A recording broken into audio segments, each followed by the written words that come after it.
We've been handling the topic here, how to handle abusers, bullies, and difficult people. And I routinely use the term bully as the generality here, but it includes, you know, just people that are problem people in your life, or can be difficult people, and even hopefully none of you have any situations of abuse, but we all feel a little abused, mostly, a little bit once in a while.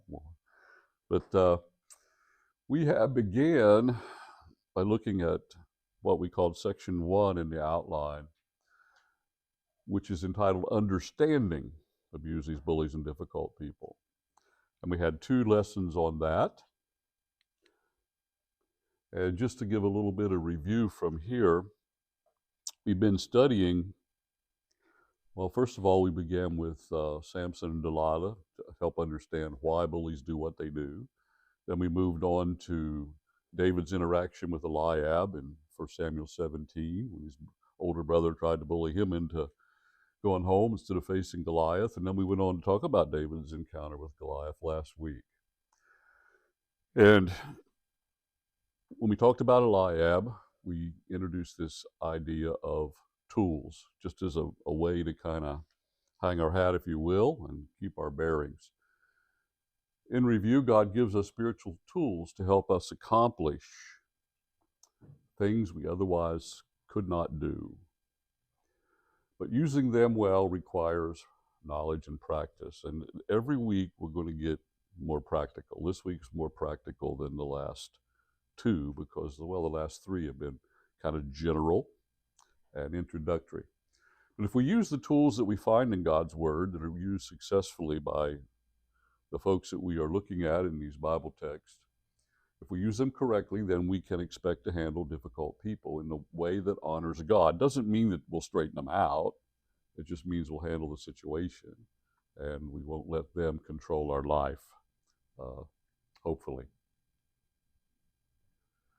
So when we talked about Eliab and David was surprised by Eliab's confrontation. And so we've labeled this initial response tools. You're just, first time somebody kind of starts pushing you around or tries to control you, how do you respond? Well, be prepared for it. It's going to happen. We live in a fallen world, and one person bullying another started a long, long time ago. I'll declare back in the Garden of Eden. So we know what happened there with Cain and Abel. So David was kind of prepared for that. He said, okay, what have I done now, basically, to his brother? He had experienced it before. He knew how to handle it. He didn't argue with his brother. His brother made some accusations that were not even true. He does not even argue that with his brother. He cut straight to the point. Is there not a cause here? And he gives the rationale for what he wants to do, and then he just refuses to comply with the wishes of Eliab and walks away. When we move to David's confrontation with Goliath, we have another set of tools, which I've labeled tools for taking a stand. Face your fear. David had obviously faced his fear many times in the past, killing the bears and the lions out there while he was keeping the sheep. Proceed on faith. Fear never goes away. You just have to learn how to control your fear, how to face your fear. This is what David would do or did do, and nobody else in Israel would do. David had planned his response. It wasn't an accident. He didn't just say, well, I'll just go out there and face Goliath. And oh, by the way, I guess I got this sling in my pocket. I think it was a purposeful. We talked about his tactics. And he evidently, it's not in the scripture, so you can't say this 100%. But the curious thing was why Saul allowed him to go out there. He had to have convinced Saul that his way of fighting was the only hope. And David didn't back down even when he was berated by Goliath and stood there looking at him and his size. So those previous 9 tools were all general, and they provide a foundation for us, a foundation for handling conflicts with bullies, abusers, and difficult people. Moving a step forward, I want to emphasize this. The tools for taking a stand, those last 4 we looked at last week, are critical because we must take a stand against those who attempt to control us. That's the beginning point. If you can at all, you have to stand up to them. There is no substitute for this step. However, that being said, depending on the circumstances involved, taking a stand can be done in various ways. David's method of confronting Goliath, pretty violent, okay? But that was last recourse. And he was literally protecting the army of God and standing up for his people that had been invaded.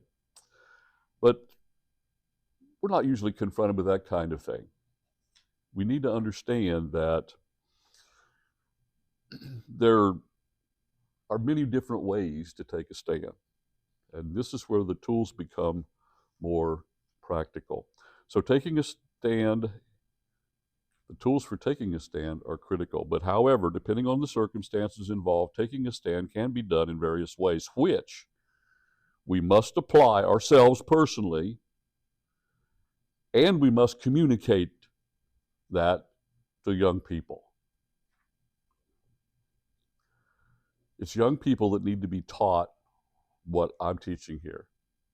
But I'm not going to be teaching hundreds of young people. But we all have children, grandchildren, maybe some might even have great-grandchildren by now. I'm not sure. But take the time to talk to young people about this issue. And I know it started early. I shared a couple of things that happened to me in first grade. I never experienced it before. Didn't know how to handle it. Handled a lot of what transpired there and what proceeded from there in the wrong ways. Young people need to understand how to deal with this. If not, it could be devastating. So let's move on to tonight. Section 2 we enter into tonight, which is how to handle, actually this is part 2 of section 2, I think, how to handle bullies, abusers, and difficult people. So this is lesson 4, and for lack of any better title, I think we've had better so far, but this was kind of hard to capture. We've entitled it Creative Ways to Outmaneuver a Bully. Now, I'm using that terminology, outmaneuver, because, as I pointed out, there are many different ways to stand up to a bully, many different ways to handle the confrontation. So let's look at the tools then, and we're going to do this by looking at the book of Nehemiah.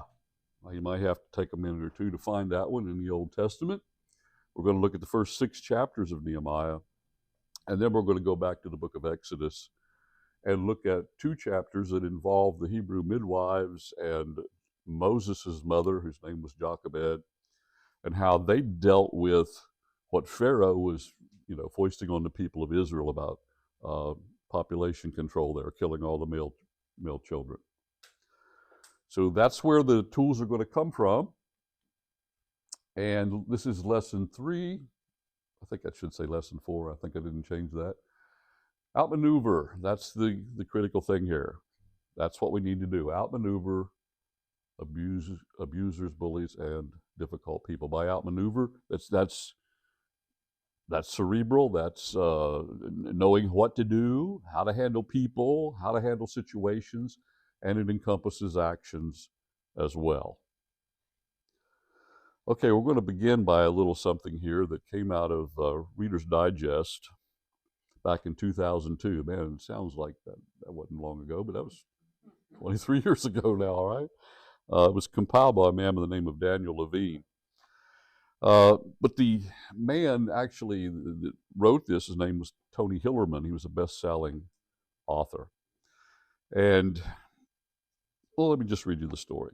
Hillerman says, I was 14 when Mr. Ingram knocked on our farmhouse door in Sacred Heart, Oklahoma, population 38. The old sharecropper lived a mile down the road and needed someone to help with the mowing of an alfalfa field. It was my first time with the first job, and I actually was paid, he said, 12 cents an hour, but this was back in 1939, and the Great Depression was on. He goes on to the story in earnest. Mr. Ingram liked the job I did and ended up hiring me to dig post holes and do other things. But one day, he says, Mr. Ingram found an old truck that was stuck in the soft, sandy soil of his melon patch.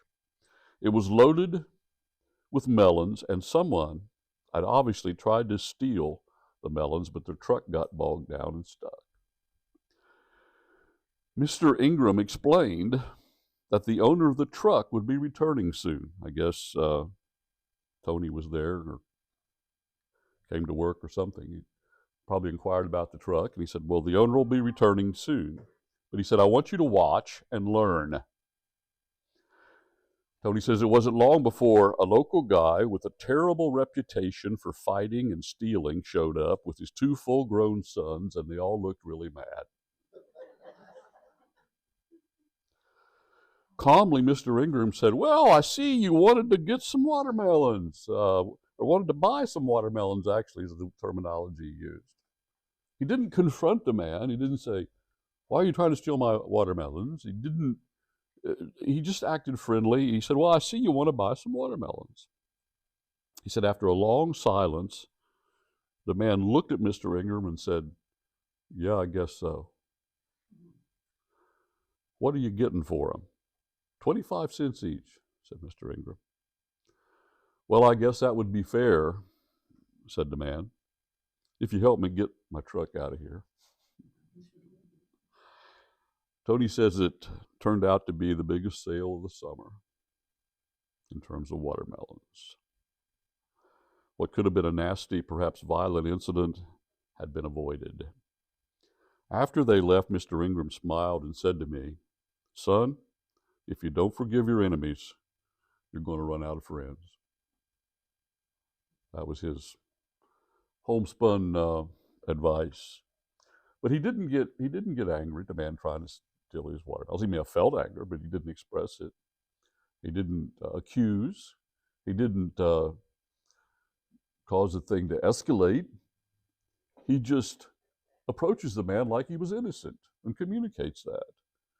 And what's the guy going to do? I mean, is he going to say, well, no, I was here to steal your watermelons? It's probably not going to do that, right? So here's a man who knew something about how to handle people. Probably didn't have a great education, but he had a lot of common sense and the kind of education you don't get in a school, probably. So you can, and we can, handle situations where we're bullied. It can be done.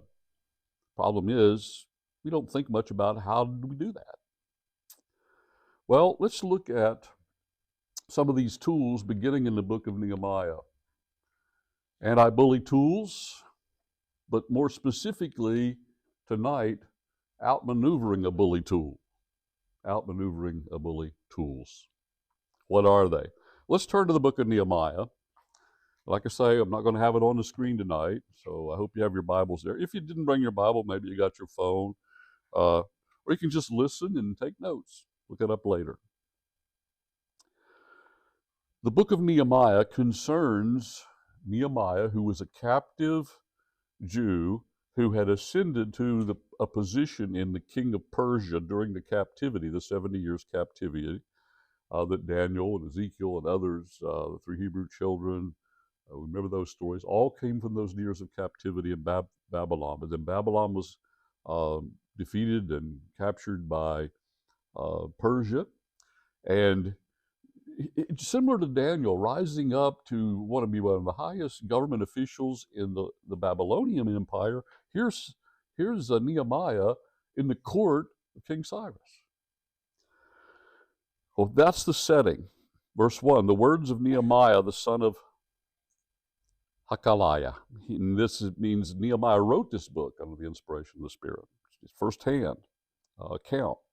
It came to pass, and he gives the time, Verse 2, he says, "And Hanani, one of my brethren, came with men from Judah, and I asked them concerning the Jews who had escaped and survived the captivity." So there was a few Jews still in the land that were not taken captivity. They had escaped, whatever. A ragtag group, a small group.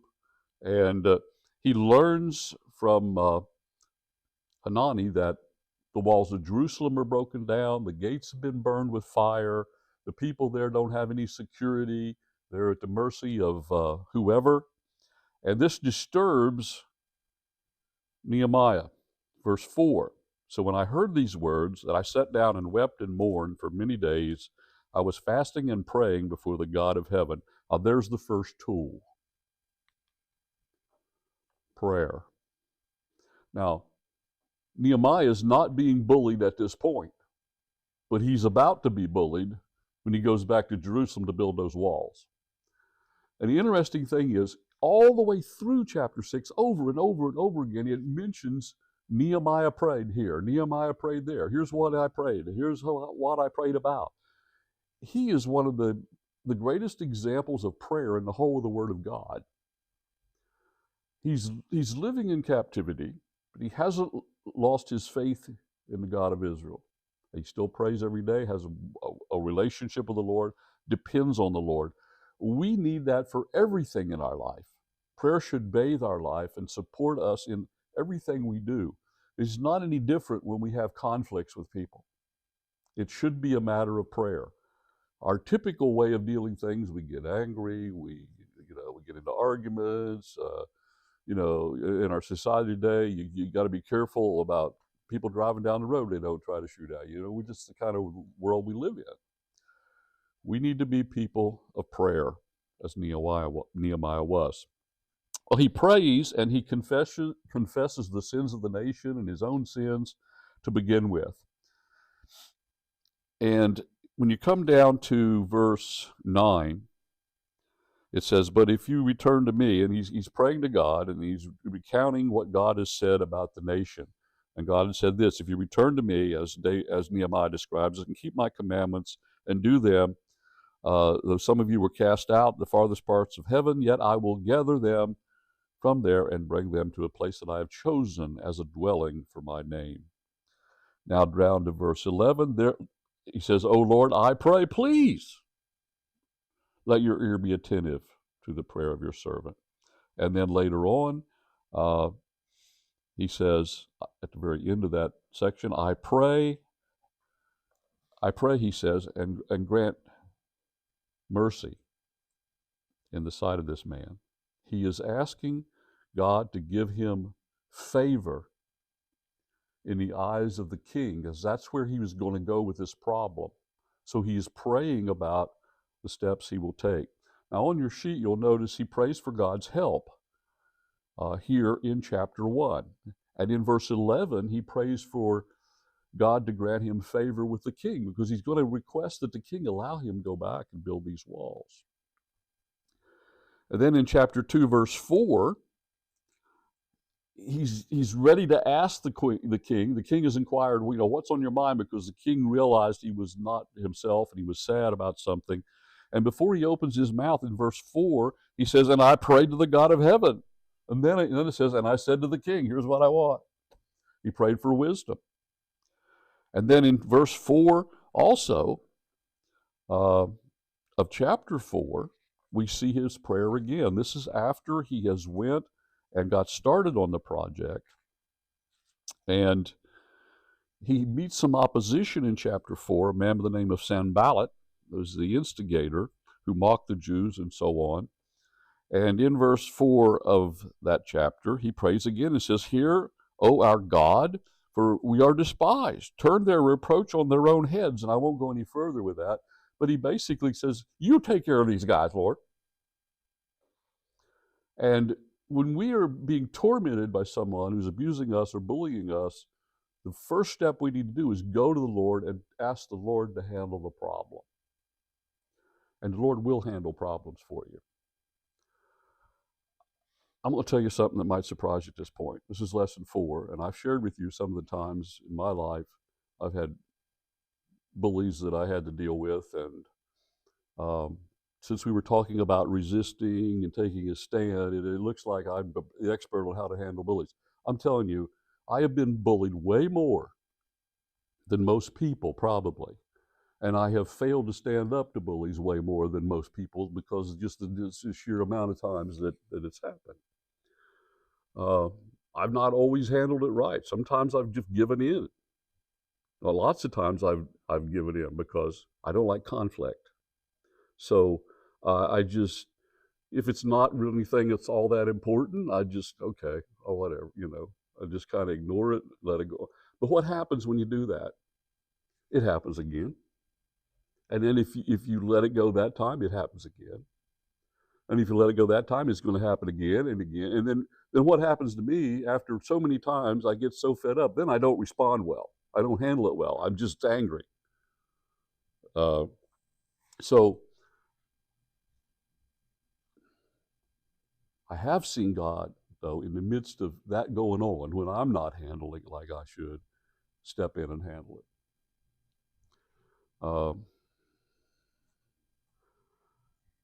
I won't get into details, but this happened a long time ago. There was a person who was working for me that had just become totally defiant. Everything I asked him to do, he didn't like. He basically just did what he wanted in my face. And I had about as much as I could handle. And this was a church situation. And there was a deacon meeting we scheduled for a Monday because it was just an unworkable situation. And all the time I was praying about this because the young man was just unhappy. It just wasn't cooperating, and he needed to be removed, and we needed to be removed. We just need to go our separate ways, and because nothing was going to resolve it. And I was dreading that meeting and having to bring other people into the circumstance. So what happened on Sunday evening? He walked into my office and resigned. God took care of it. Now, after he resigned, he wanted to unresign, but I said, no, I think we better continue with. So I think that was kind of a bully effort too, but God deals with things like that for us. He prays for protection in chapter 4, verses 9 to 15. I won't read those verses. This is when he's threatened. He prays for discernment, obviously, because he's very discerning. We see that in chapter 6. All these things should be a matter of our prayer life, and that's the first tool. The second one, friends. Friends. Look with me at chapter 2, verse 11. When he arrives at Jerusalem, coming from Susa, coming from the Persian Empire east. So I came to Jerusalem and was there 3 days, and I arose in the night, I and a few men with me. I told no one of what God had put in my heart to do in Jerusalem. He only tells of just a few guys. Well, I won't read it all. They go on at night, so nobody else knows, and they go out and they survey the walls all the way around, and they see what the problem is. And now he's got those guys to see it, and they're with him. The next step, you go down to verse 17. He goes to a broader scope of people, the leaders, and they get on board. And then finally, in the rest of the chapter, it's basically the population follows him. If you should confront a problem, you need to build a network of friends. And if you're being bullied, and I think Nehemiah had a pretty strong inclination and discernment here that he was going to get the pressure. And he's building that network of friends. Now, I'm reminded of the book of Ecclesiastes. You might want to jot this reference down. Ecclesiastes 4:12. Ecclesiastes 4, verse 12. Though one may be overpowered by another, two can withstand him. And a threefold cord is not quickly broken. Solomon wrote that, of course. Book of Ecclesiastes.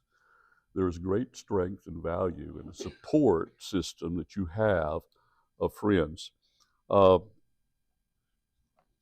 wanted to share with you something that comes out of a little book a friend of mine gave me this past week. That was Miss Laura. Thank you, Laura, for this book. It's a little booklet it's entitled Bully, Bully No More. It's by June Hunt.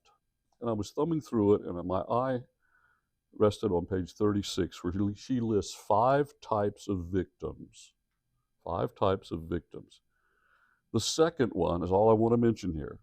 She calls a passive victim. She says they are sensitive loners who don't fit in, lack defensive skills, don't think quickly on their feet, and have few friends. Bullies like to pick on people that do not have that support system. So we need to help our young people to understand this in school. I never really can point to a best friend I ever had in school, but I had friends. I think somehow, for me, that worked best. But you need more than one friend. You need a network of friends. You need to befriend people, be kind to others, and we need to teach our young people to do that. And, even bullies can become your friend if you handle them right. And I won't go into that, but I could give you a couple examples. Probably will later on. Bullies like to pick on people that are vulnerable, not people that are socially connected to the movers and the shakers in the social strata. Pick on people that don't seem to fit, don't seem to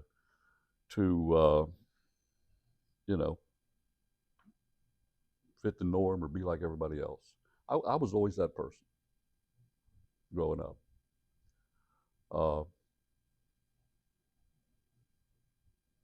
I had a group of friends, but my friends were just like me. They weren't the class clowns or anything like that. They weren't the leaders. We just kind of were invisible. But even that's important. You're going to be friends with people like you probably, but you gain support from that. All right, let's move on to tool number 3, awareness. Situational awareness. Now, you have it in your notes there, and I'm not going to read all of them. I might catch a one or two here, but let's look first of all at chapter 2, verse 10. This is right before Nehemiah gets to Jerusalem and does that night tour of the walls in verse 9 and 10. Verse 10. He had gotten permission from the king, and he had gotten authorization from the king, and he shared that authorization with people with authority, but some of them didn't like it. Now, these men that opposed Nehemiah, they were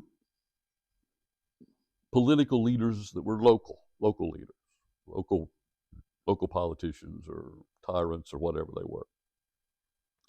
But they're a long way from Persia. And even if they know that Nehemiah has permission, they think they can handle this guy. And what we read in verse 10 is this: when Sanballat the Horonite and Tobiah the Ammonite official heard of it, they were deeply disturbed that the man had come to seek the well-being of the children of Israel. There's a whole lot of people that are still deeply disturbed about any well-being the nation of Israel has. That's the devil's work in this world.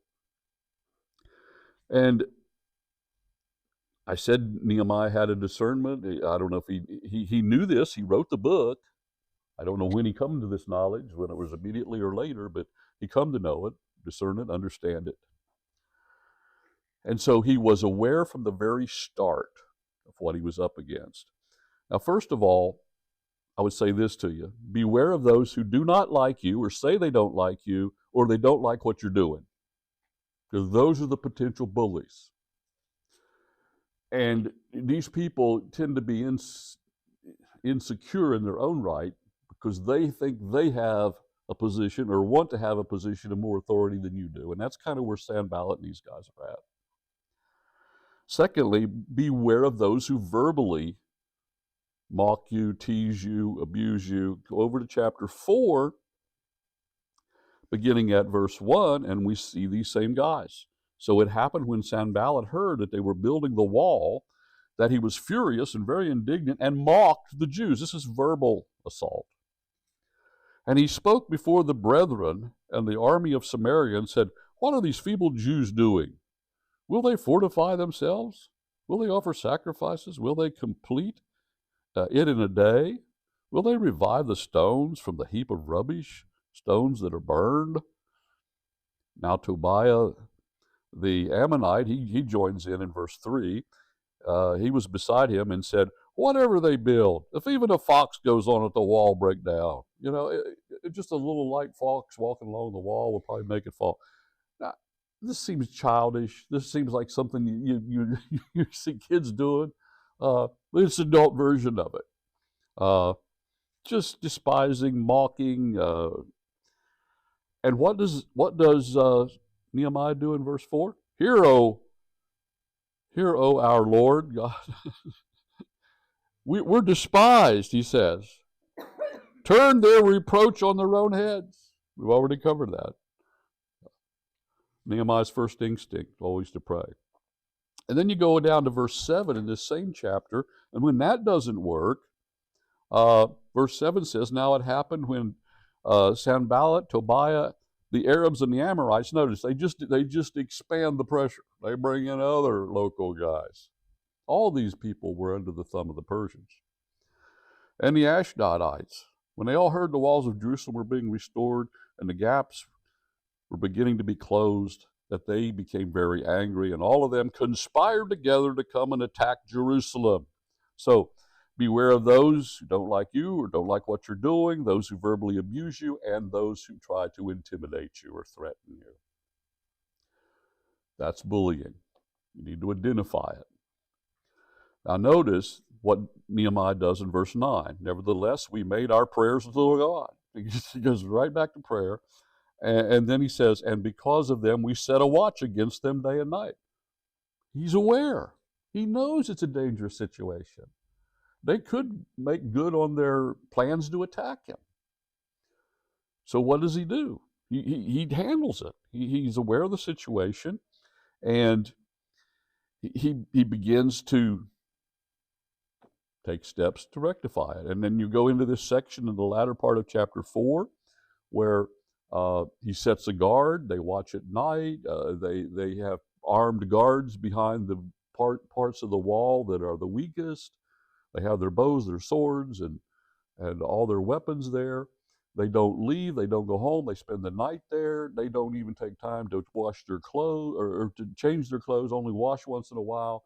And they work with their sword in one hand and trowel in the other. That's the latter part.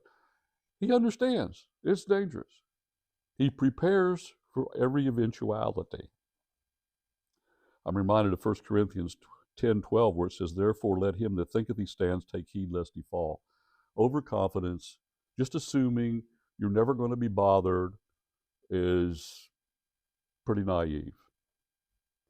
Remember, Satan himself is described this way in 1 Peter 5:8, and it's prefaced by this statement, "Be sober, be vigilant, for your adversary the devil walks about as a roaring lion, seeking whom he may devour." So be aware, and this goes back to David. Remember, one of the tools there, plan your response. Be aware of what could happen. You see these signs, prepare for it, make a plan, and don't be caught off guard. That brings us to tool number 4, which is self-defense. That's what he's doing here. That's what he's describing here in chapter 4. Now, this was a thing between nations, political leaders, the threat of war. There would have been no choice but to defend themselves. David's situation was the same. The Philistines were there, And they got their armies together. They outnumber Israel. They have the iron swords, and Israel doesn't. Philistines have all the technological advantage, and they got Goliath.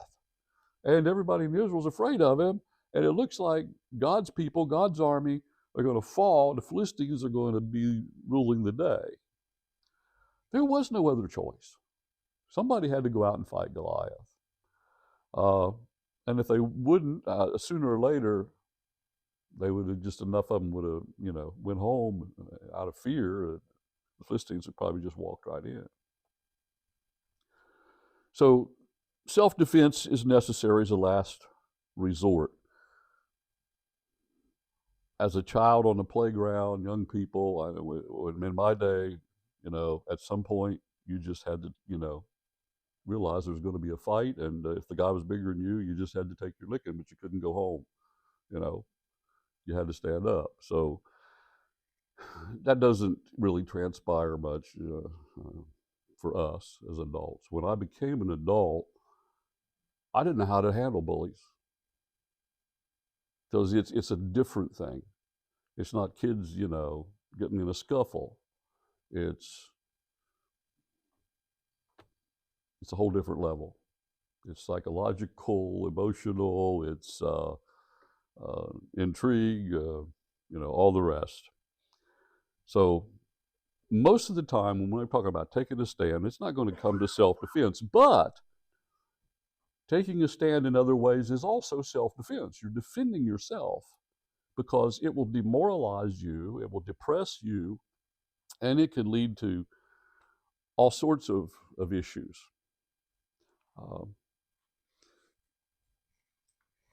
Let me remind you as I'm talking about this,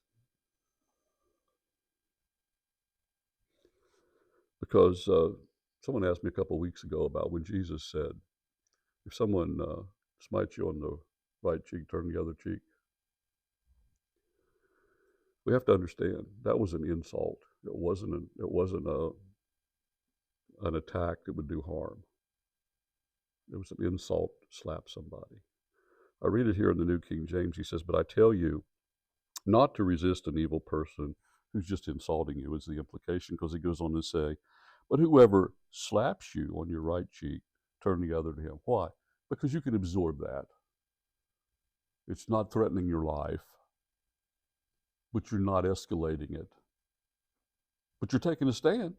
You're not running away either, right? So there's a strategy right there. But you have situations where you're backed into a corner, and in this day and age, with all the violence afoot, you never know.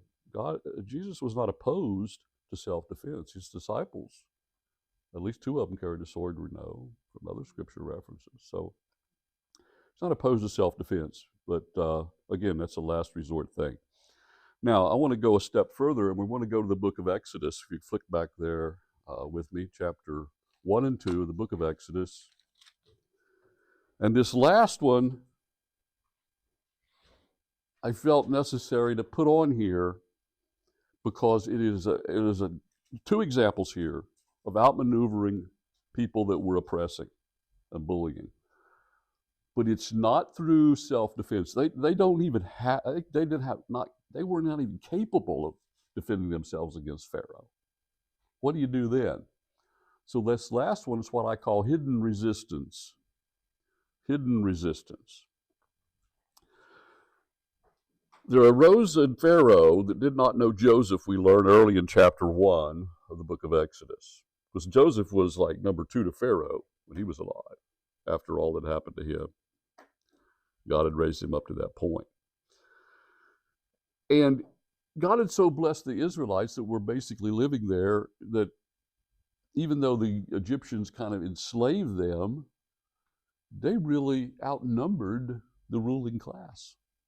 And the Pharaoh realizes this is a problem.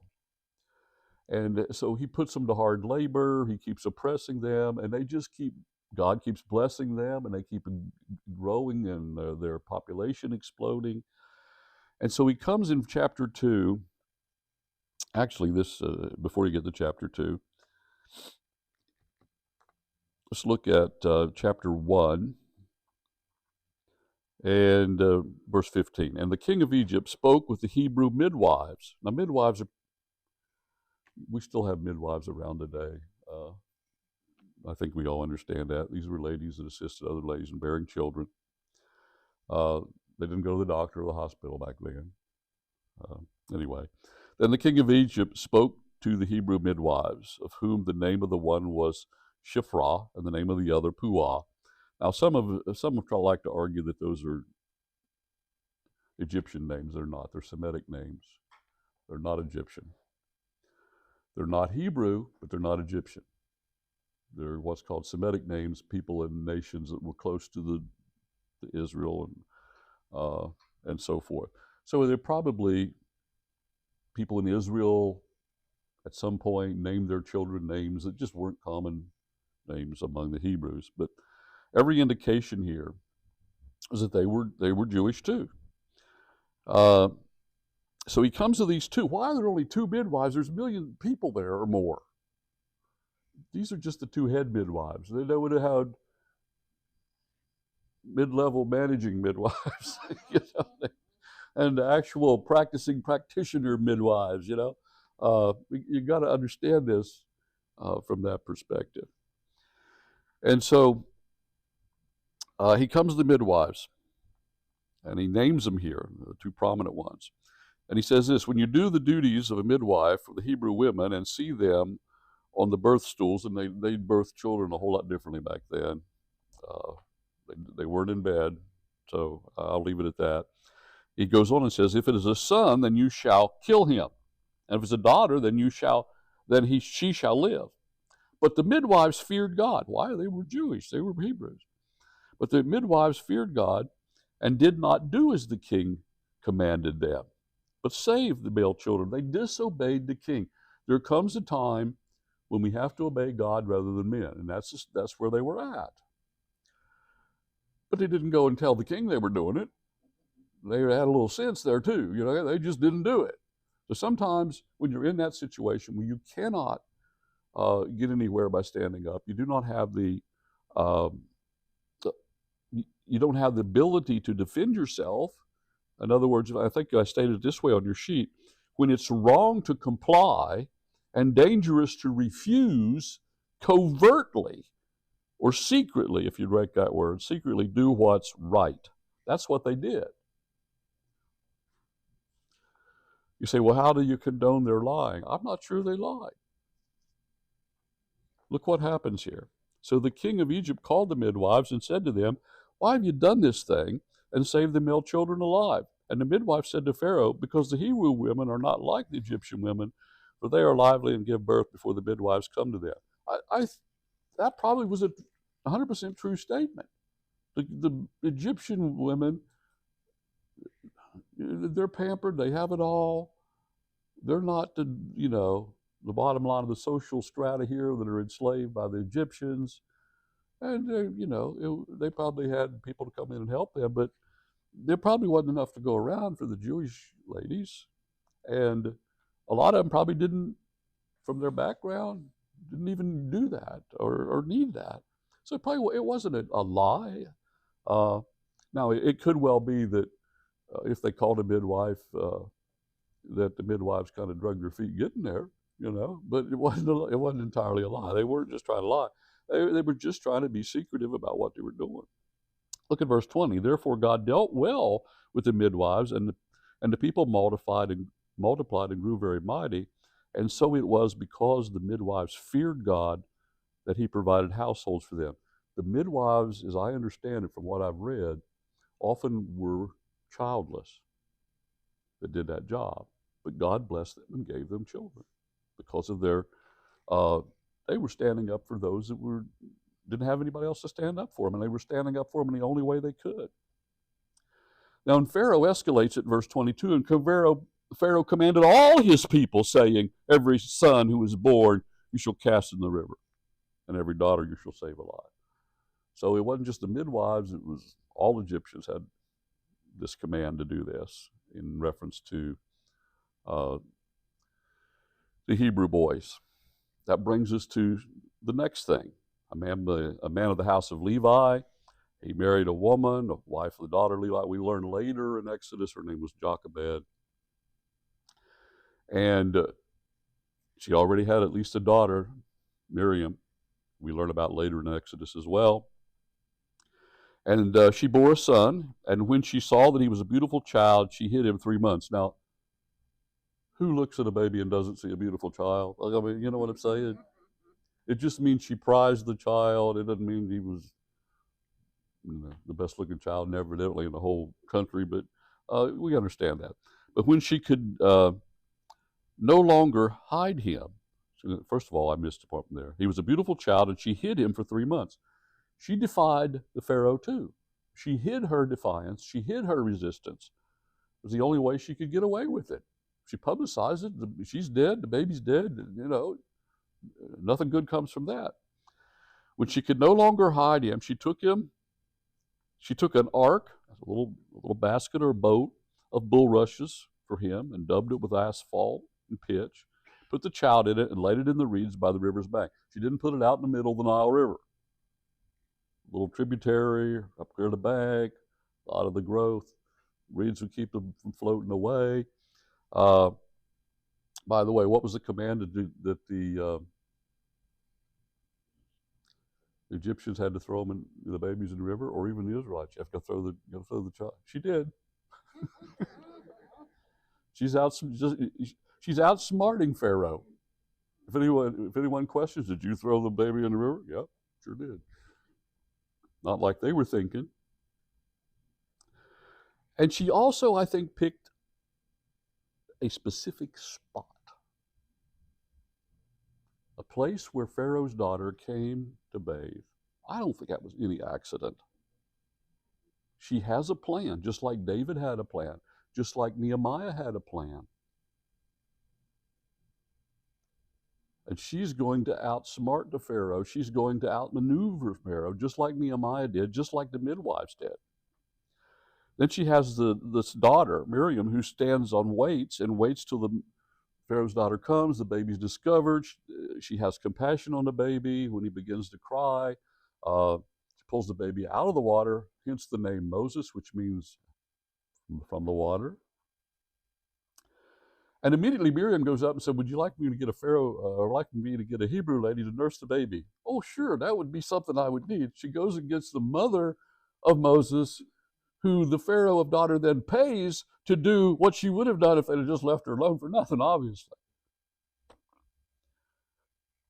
Jochebed and her husband probably knew about this too. They were stepping out on faith, but they had a plan, and they were not going to do what they knew was wrong, but they did what they could to stand up and resist in secret. Now, when you do that, if you ever push to that, what you have to do is just trust God to give you a way of escape, as we're told in 1 Corinthians chapter 10 and verse 13. And God provided it all the way along. Now, by the way, eventually she takes the child, Moses, and gives it back to Pharaoh's daughter. The weaning period could have went up to, even 4 to 6 years sometimes in those cultures. And sometimes it's not said here that it was at the time of weaning. It could be that he stayed in his own home till he was about 12, because that's when the Egyptian boys then had to go into their training. And that's why Moses had what he had to have to reject all that Egypt had to offer and follow God, because he had training at home.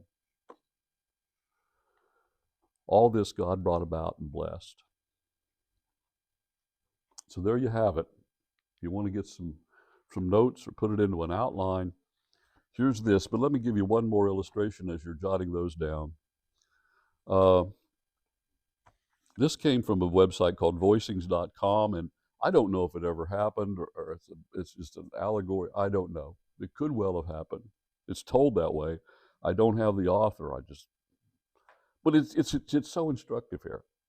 There was there was a sheep farmer who lived next door to a man who was basically raised wheat and had some kids and had a couple of dogs at least.